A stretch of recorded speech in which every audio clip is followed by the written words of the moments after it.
that's slightly terrifying. Welcome! Woo! Welcome to QI, where tonight we've gone all rock and roll. Please welcome on bass, it's Katie Brand. On drums, Ishan Akbar. On guitar, it's Bill Bailey. And on lead vocals, Alan Davis.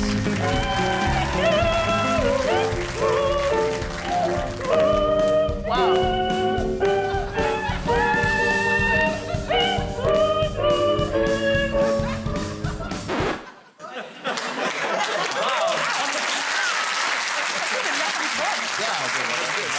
I'm so sorry, Bill. You are actually musical. That must have been painful. It was, yes. I can only apologise. That was an affront to my musical sensibilities. Yes, I'm so sorry. So, to kick us off, what kind of music did they listen to in the Stone Age? Oh. Come on. Rock. It was rock music. It was rock music. What? Is correct. Rock music like the Rolling Stones? Yeah. It was going so well, and then you just opened the trap door like that. Yes, singing rocks used for music have been found all over the world. So if you go to Serengeti in Tanzania, there are stone gongs in Tanzania. There's one. Stone gong? Yeah, well, you can actually see the impression of where they've been struck. There are dolerite boulders, so an igneous rock with percussive marks in southern India. There's a cave in France, Fuamières. It's all over the world. But how do they resonate? Well, it depends on the rock and the type of rock. Yeah. It's called a lithophone. It's from the Greek lithos for rock. Lithos, Yeah. right. So this is a Victorian group that you very pleasingly were called the Till Family Rock Band. That sounds fun. Isn't that fantastic? It's the biggest And those are all xylophone I've rocks ever that they've seen. laid out like a sort of glockenspiel. Yes, exactly, darling. They're rocks from the Lake District. Indeed, the entire family is from the Lake District. The rocks are from Skiddaw. And it makes a most fantastic sound, and it is a huge pleasure to play. Have anybody here ever played a rock instrument of any kind? I have played a rock, yes. Hit upon a stone that was designed to be struck, and it was extraordinary. It makes a most beautiful noise. Yeah. So they have some in the British Museum. You're not really supposed to play them, but we have some security footage from the museum, which we're going to play you now.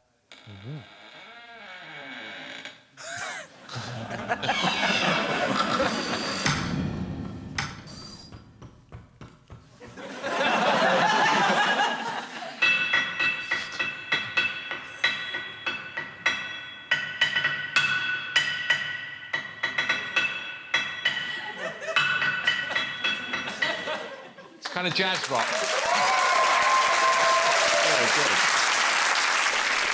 I would say if I was reviewing that album, I would say, as expected, slightly disappointed. Yes.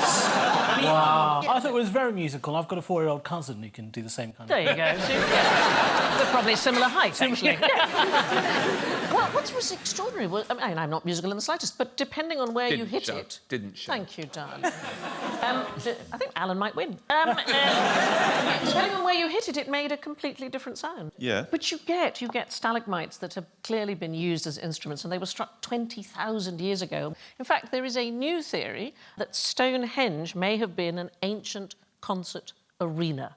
So the inner circle of stones, they're called blue stones. They take on a sort of bluey tinge when they're broken or they're wet. And some of the blue stones have it's a microscopic structure in them, and it makes them sound like a metallic gong. They came from the Preseli Hills in West Wales, a place called Caern Mean, which means butter rock. And they've tested the rocks in the area, and a huge number of them sort of ring out when they are struck, and it may explain why they went to such an effort to take the rocks all that distance to Stonehenge, that in fact they were making music. What do you think the term rock and roll originally referred to? Some sort of body movement. Yes, where? In something that you're rolling. Well, where might you have that kind of... In a barrel. In a barrel. Put in a barrel. Put in a barrel. It's the movement of a ship. In a boat, yeah. Yeah, it's a 17th century phrase, rocking and rolling, to describe the movement of a ship on the ocean. And then in the early 20th century, you get it to be to do with dancing, to get spiritual fervour, and a euphemism for, you know... What's that? What?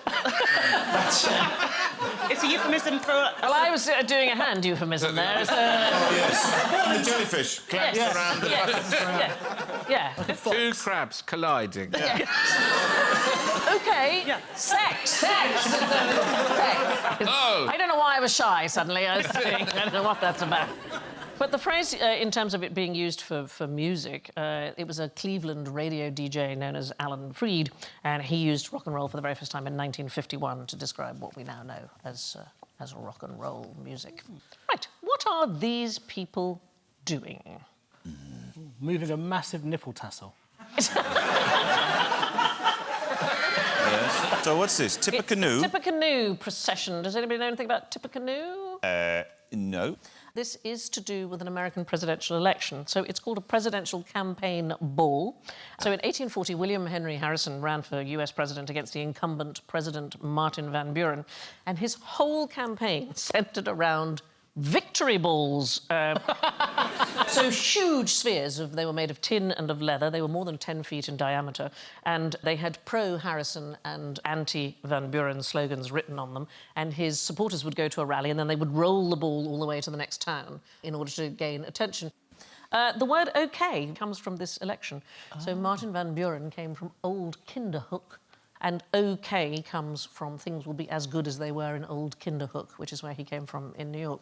So this is the beginning of us using that expression, that things are OK. It's an extraordinary campaign because it spawned the phrase keep the ball rolling. That's where we get from. But Tippecanoe was Harrison's nickname. So he was the leader of the US forces in the Battle of Tippecanoe. And the campaign was a huge success. Harrison was elected president. First election in American history. There they are. In which a candidate won more than a million popular votes. Unfortunately, he died a month after becoming president. Run over by a giant ball, I think. Yeah. And then the really weird thing, 1888, his grandson, Benjamin, was elected president with exactly the same strategy. So here is the actual ball. And you can see how big it was. It was steel-ribbed and canvas-covered, this one, and they rolled it around 5,000 miles from Maryland to Indiana. By hand? Or Yes, did they Darren. have not even like a horse drawn No, thing? supporters would roll the ball along. God. Wow. No, it is astonishing. Yeah. That's the bloke in charge of it, isn't it? He's not happy about it, is he? No. Just found out the route. You're going downhill for 1,000 miles. Yes. There have been some truly terrible American presidential slogans. This is Ulysses S. Grant in 1872. Alfred M. Landon against Franklin Roosevelt in 1936. Nice. Yeah. Nice. Thomas Dewey versus Franklin Roosevelt, 1944. That's pretty good, to be fair. This is my favourite, Richard Nixon, 1972.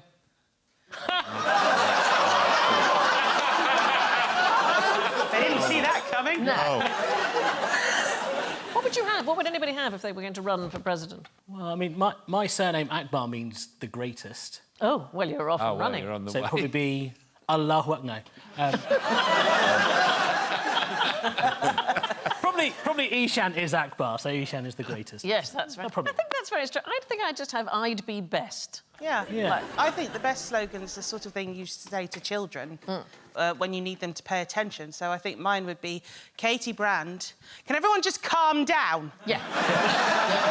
When I used to do fringe festivals in Canada, every year there was a comedy group, sketch group, and they called themselves Free Food and Beer, and that was their... Free food and beer all over the town. You just make some ludicrous promise that you can never, ever follow through, but... Yeah. Just free anal sex with Alan. Free... Hang on. Play on the name. Do you give it or receive or... It's up to you how you get it, It's but up you to won't you. be charged. Right. Just fluid. I think that's going to be less successful than you imagine. Also... That's an empty promise. Are you saying that normally that is something you have to pay for? Yeah. I think you're going to get elected. I'm going to move on, everybody. In the 19th century, getting elected president took really big balls. I don't think that helped us. That didn't help us move on, really, did it? It wasn't really ideal. Oh, that was good. Thank you, darling. What's the problem with an ice runway? Slip off. What are you saying? It's too slippery. melt. Too slippery. Oh, I've luring you in. I think you said it there, Sandy. I think that klaxon was for you. Yeah, but there's the first time the host has ever got minus. So the problem is not with taking off, it's not with landing. So what might the problem be? Going Is sideways? it just with existing, because it might just melt? Yeah, parking, basically. Oh, yeah. You're absolutely right. So they are constructed in the Antarctic each year. So it services the US McMurdo Research Station, and it's made of sea ice, and they use it from July to early December. Apparently, when it's good and solid, it's a bit like landing on concrete, it's absolutely fine. But when the heavier planes come to a stop after landing, they start to sink into the ice because the braking heats up the tyres. And so what they actually have to do when the plane is sitting there, they have to train lasers and monitor the height of the tyres. And if it goes below 10 inches that the aircraft has moved down, they have to repark it because it just keeps on sinking. I mean, that's quite a bold... I'm the first person who thought, let's land this hot plane on that ice. Yes.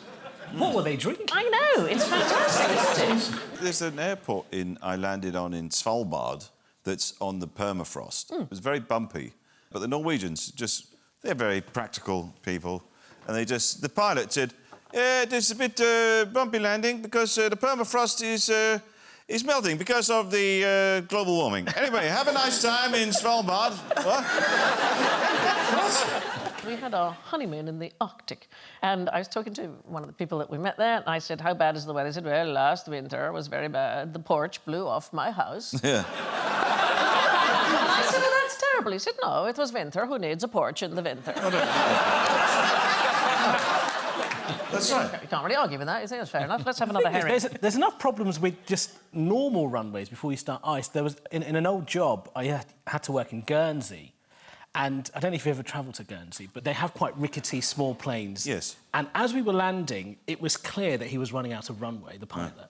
So I think what he decided was just to turn the plane off and let it drop. And when it dropped, he came over the town and went, whoopsie. Once we were trying to land in a storm in Indonesia, and it didn't land, and then he came round again, and then he said, sorry, I bottled it.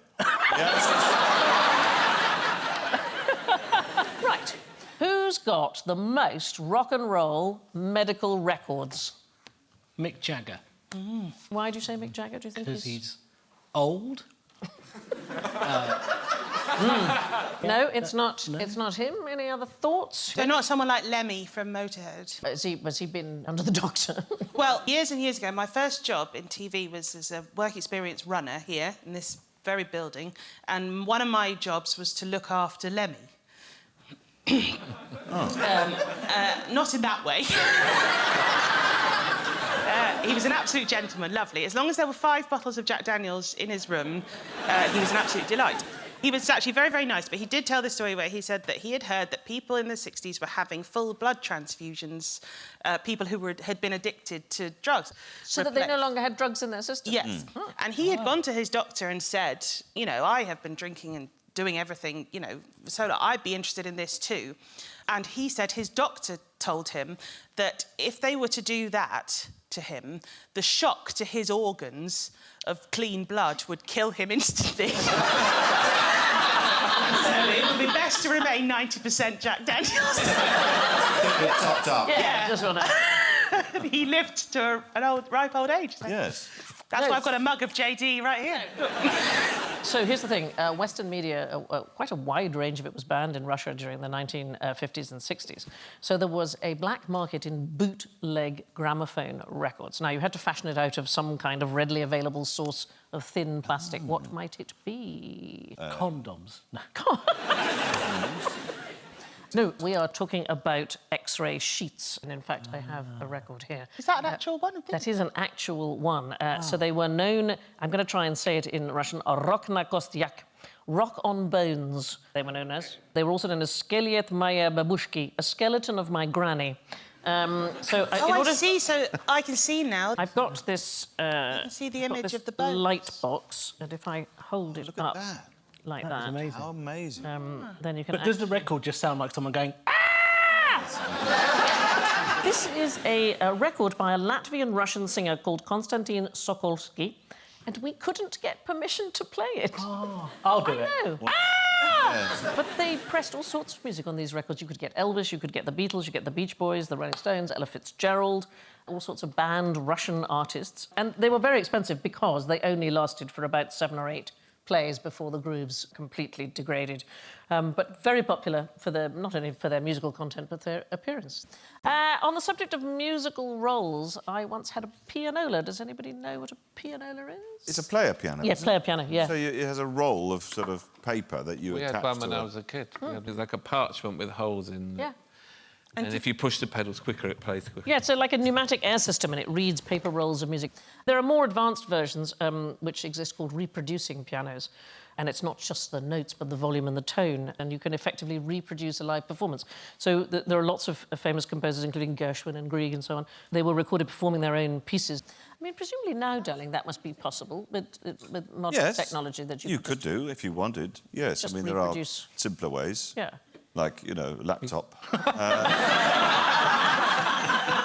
Oh, you're so boring. I know. It's much more interesting to try and... Let's record it on some kitchen roll. Have you got any... But the difference between that and a laptop is that, in a way, with this reproducing piano, you are still Yeah. sort of watching the live performance. That's right. Well, what the brilliant thing about this was that it would record the expression of the piano as well. So the player would put literally their very own imprint on the roll. So it wasn't just the notes, it was actually the expression and the way they played it. So It's a bit like Grieg's ghost turns up to play for you. Yes, it would be. Wow, It would be amazing. exactly like having Grieg in the room. Yeah. And we all know what that's like. When I was a child, I learnt some Indian classical music, and we used something called a harmonium, which is a wind-based kind of piano. So you Yeah. press it like this. That's and right. It's a beautiful thing, that, Yeah, isn't it? it's really, really beautiful. But Yes. you're very musical anyway, aren't you, darling? You've been a choreographer in your... I was a Bollywood dance choreographer, yeah, for... How cool is that? Oh, my goodness. God, give us a couple of moves. Yeah. Go on. Go on, I just want...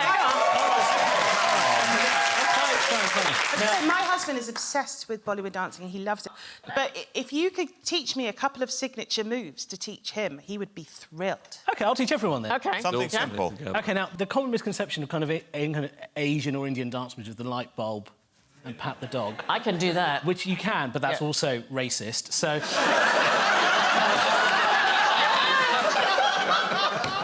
Right, I won't do that Pat then. the dog. I won't do that Well, then. we'll No. teach you. Do we have to get up? No, you can do it sitting down. Because OK. the beauty of Bollywood is a lot of Yes. the dancing is in the face. Ah, OK. If any of you have ever looked for a remote under a sofa, have you ever had to do that?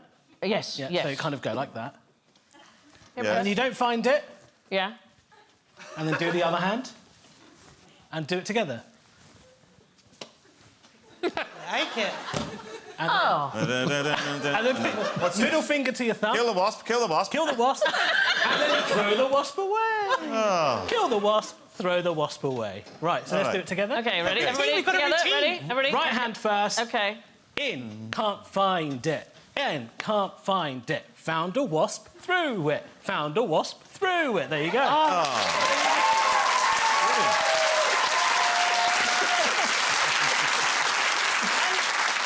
And you made a living doing that. It seemed to work. Yeah, it was 20 quid a job. You know, you did what you could when you were 16. Fantastic. Now, roll up, roll up. We're going to have a game of Will It Roll? This is a game, and it's called Will It Roll, OK? It's rather straightforward. So I have a cylinder here, and I'm going to place it here, and I want you to say whether you think it will roll down to the bottom of the slope. Yeah. Oh, will it roll? Yes, Yes. yes, Yes, yes. Yes. OK, so that one does. Now, I have another cylinder here, and this has got very, very thick liquid in it. It's got honey, and we've put the balls in so that you can see what's going to happen. Do we think that this is going to roll down the slope? Yeah. No. Oh, Ishan, no. Why no, darling? Because I think the liquid and the balls do something to stop it from rolling. You see, once you open the... When you're in the presence, when you're in the presence Sir, I of think I know that, scientists. Say what you see. Yeah. Bill. yes, it will. Yes, It will? roll. Surely I think it will, because Let it roll. Ooh. Good, good. So it will roll, but incredibly slowly, because what's happening is that the liquid is moving, and as it moves back, into the jar, it's causing it to slow down. Although, can I just say that we had some cheaper honey and it didn't work, and we had to go and get some from Waitrose. And then it worked. So the cheaper thing was not a good idea. Now, this one, I think, very slightly blows my mind. So what I want you to notice about this slope is that it starts down here in a sort of V shape, and I don't know if you can see, it widens out as the slope goes up. OK, so this is something called the double cone paradox, right? So what I'm going to do is I'm going to place it here. Does anybody want to suggest what is going to happen? I'm going to suggest something Yes. that will blow my mind also, that it's going to roll uphill. It's going to roll up. Anybody else? Yeah, roll it up, back, up. OK. Wow. Isn't that the weirdest thing? Now, I will try and explain it. So if you have to imagine, it's two cones put together, and so what's happening is, if you imagine that is an axle, we've got a straight line that you can see. If you watch just the ends, what it does, the axle is actually going down. It does your head in because it appears to be going up. Is it an optical illusion, or is it... No, it is actually moving, but what's happening is because it's widening out. Oh, it's like one of those toys like you used to get with strings Oh, on a yeah, with piece the of string, wood yeah. that you could roll a sort of Yeah. Diabolo thing up and down. Yes, that's right. So the double cone paradox, it was very first published by a man called William Leybourne, and he published it in 1694. He wrote a book called Pleasure with Profit. He's actually a really interesting guy. He was a land and quantity surveyor. In fact, he's the person who surveyed much of London when a lot of it had been lost in the Great Fire, and he's the very first person to write an English book on astronomy.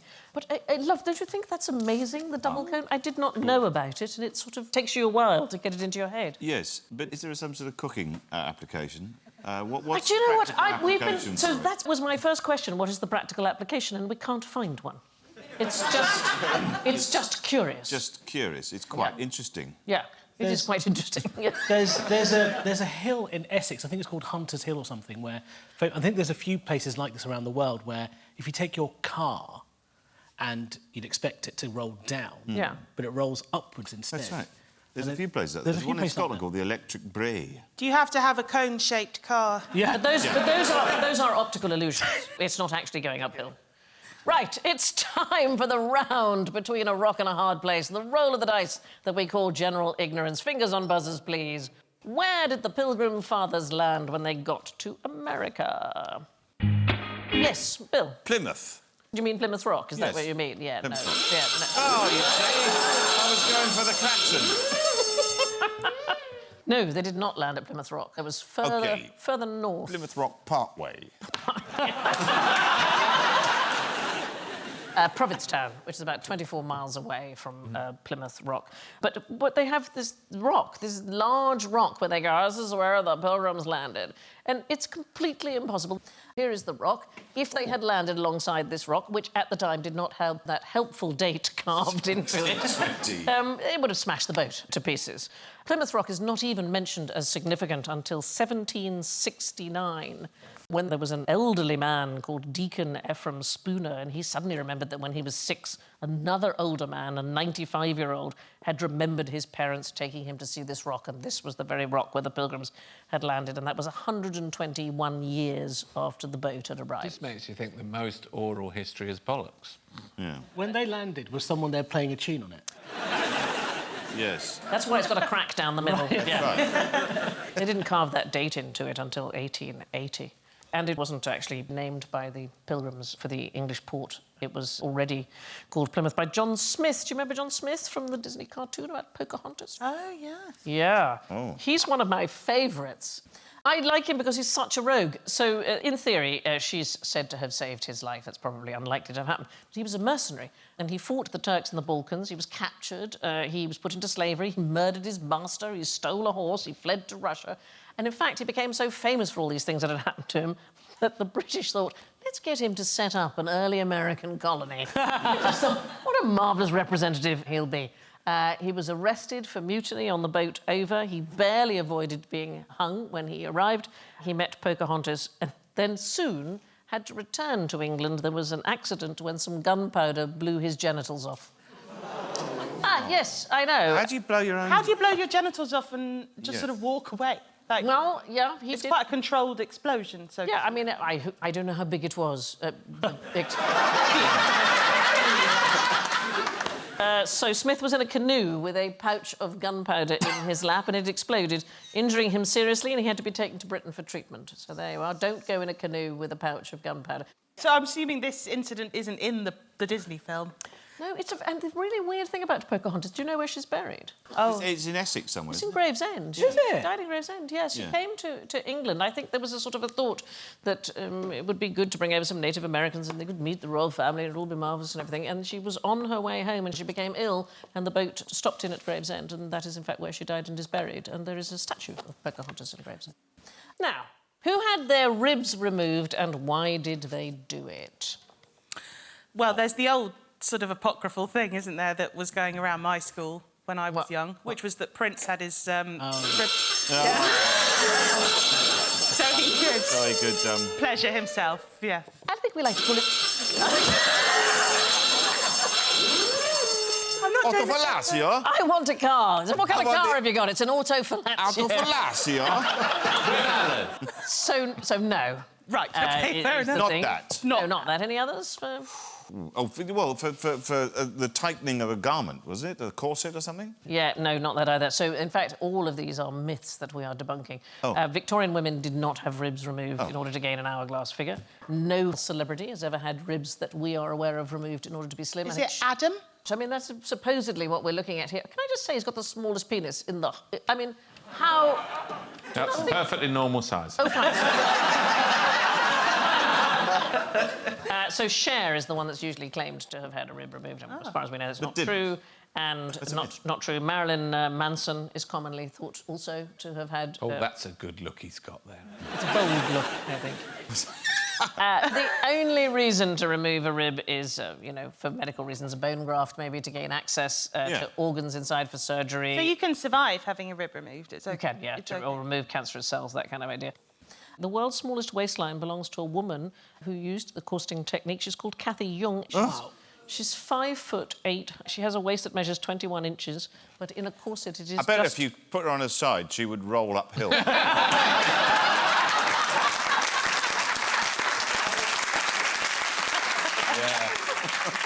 She narrows her waist down to 15 inches using corsets. Really weird. Yeah. Pick her up with one hand. Nobody that we know of has ever had their ribs removed for pleasure.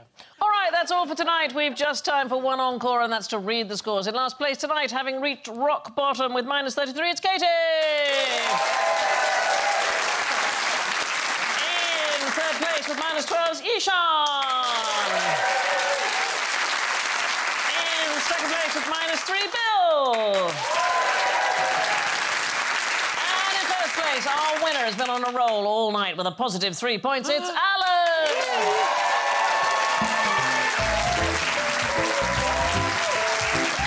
All right. Give it up for Ishan, Bill, Katie and Alan. And I leave you with this from one of our greatest ever rockers, Lemmy from Motorhead.